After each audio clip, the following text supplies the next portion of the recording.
Sa kasagsagan ng pananalasa ng Bagyong Uwan sa maraming rehiyon, walang pahinga ang Department of Social Welfare and Development o DSWD sa patuloy na relief operations upang masiguro na walang pamilyang magugutom sa oras ng sakuna at pangangailangan. Tinutukan ni Secretary Rex Gatchalian ang maagap na paghahanda ng buong kagawaran hanggang sa mabilis na at tuloy-tuloy na pagpapadala ng mga karagdagang family food packs sa mga apektadong lugar na nauna nang sinalanta ng Bagyong Tino sa Visayas at sa mga probinsyang matinding na apektuhan ng hagupit ng Bagyong Uwan. Magkatuwang ang DSWD at mga LGU sa pamamahagi ng family food packs at ready-to-eat food sa mga pamilyang lumikas dahil sa matinding pag-ulan at malawakang pagbaha sa kanilang komunidad.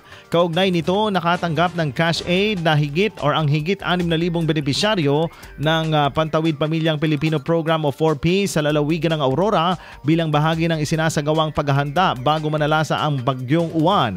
Ipinagkaloob ang 4,000 pesos na tulong pinansyal naman mula sa United Nations World Food Program para sa mga pamilyang apektado upang makapaghanda sila ng mga pangangailangan sa pagsapit ng unos.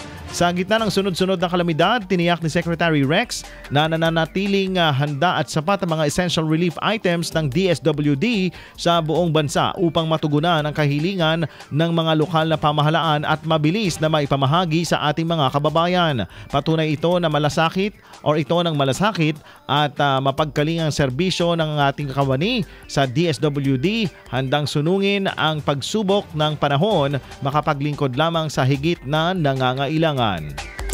IFM News.